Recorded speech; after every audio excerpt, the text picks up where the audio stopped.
આકાશવાણી ભુજ સમાચાર અશરફ નથવાણી વાંચે છે. નમસ્કાર. જિલ્લાના વિવિધ વિસ્તારોમાં આજે પણ ઓછા વત્તા અંશે વરસાદી માહોલ યથાવત રહ્યો છે. આજે મુન્દ્રા તાલુકાના ઝરપરા, નાની ખાખર, સમાગોગા સહિતના વિસ્તારોમાં જોરદાર વરસાદી ઝાપટા પડ્યા હોવાના સમાચાર છે. બીજી બાજુ લખપત તાલુકામાં છેલ્લા 6-7 દિવસથી પડી રહેલા વરસાદનો દોર જળવાઈ રહેતા આજે સવારથી મુખ્ય મથક દયાપર સહિત નાની વિરાણી, સિયોત, મુધાન, લાખાપર, અમિયા, ખટિયા, ધારેશી, નરા અને હરોડામાં વરસાદ નોંધાયો છે.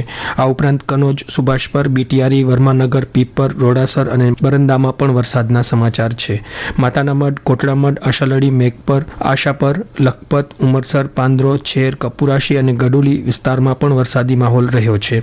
ધોધમાર વરસાદને કારણે તળાવોમાં નવા નીર આવ્યા છે. બીટા પાસે નદીની પાપડી તૂટી જવાને કારણે અબડાસા અને નખત્રાણાને જોડતો માર્ગ બંધ થયો છે. સાર્વત્રિક વરસાદને કારણે માલધારીઓ અને ખેડૂતોમાં ખુશીનો માહોલ છવાયો છે. જ્યારે અબડાસાના નલિયા, બાલાપર તેમજ આસપાસના ગ્રામ્ય વિસ્તારો અને માંડવી તાલુકામાં પણ વરસાદ પડી રહ્યો છે. જિલ્લા કંટ્રોલ રૂમ પાસેથી અમને મળેલી તાલુકાવાર વિગતો મુજબ આજે સાંજે 6 વાગે પૂરા થતા 12 કલાક દરમિયાન મુન્દ્રામાં 30 મિલીમીટર, લખપતમાં 21, અબડાસામાં 20, નખત્રાણામાં 14 અને માંડવીમાં 11 મિલીમીટર વરસાદ નોંધાયો છે. દરમિયાન કચ્છ અને સૌરાષ્ટ્રના છૂટાછવાયા વિસ્તારોમાં ભારે વરસાદની આગાહી સાથે યલો એલર્ટ આપવામાં આવ્યું છે.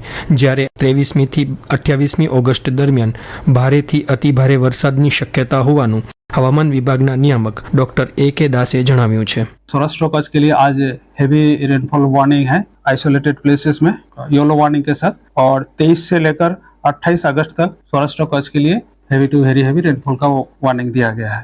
थंडरस्टॉर्म वार्निंग अगले 5 दिन के लिए दिया गया है.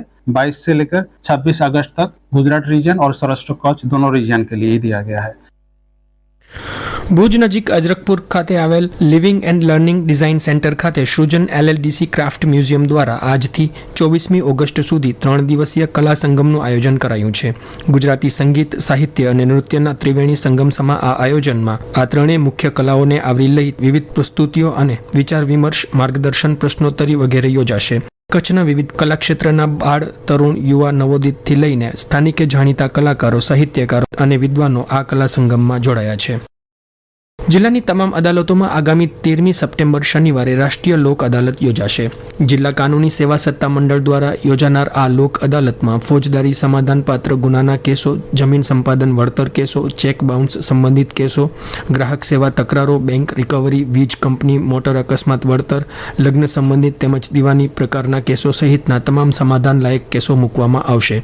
લોક અદાલત અંગે વધુ માહિતી માટે જિલ્લા સ્તરે જિલ્લા કાનૂની સેવા સત્તા મંડળ, જિલ્લા ન્યાયાલય ભુજ તેમજ તાલુકા સ્તરે વિવિધ તાલુકા અદાલતોમાં કાર્યરત તાલુકા કાનૂની સેવા સમિતિનો સંપર્ક કરવા જણાવવામાં આવ્યું છે.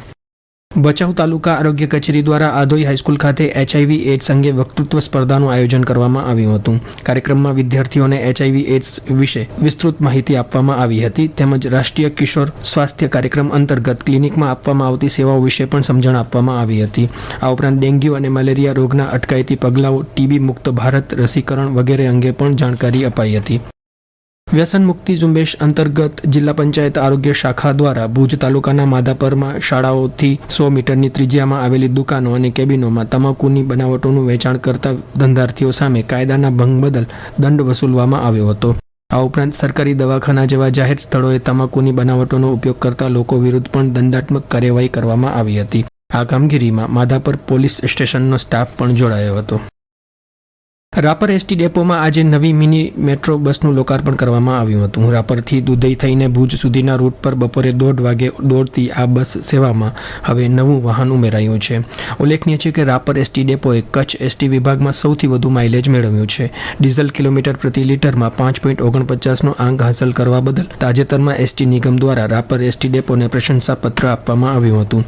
રાપર ડેપો માસિક 1 કરોડ 10 લાખથી 1 કરોડ 20 લાખ સુધીની આવક સાથે આવકની બાબતમાં શ્રેષ્ઠ 5 ડેપોમાં સ્થાન ધરાવે છે. આ સાથે સમાચાર બુલેટિન પૂરું થયું. નમસ્કાર.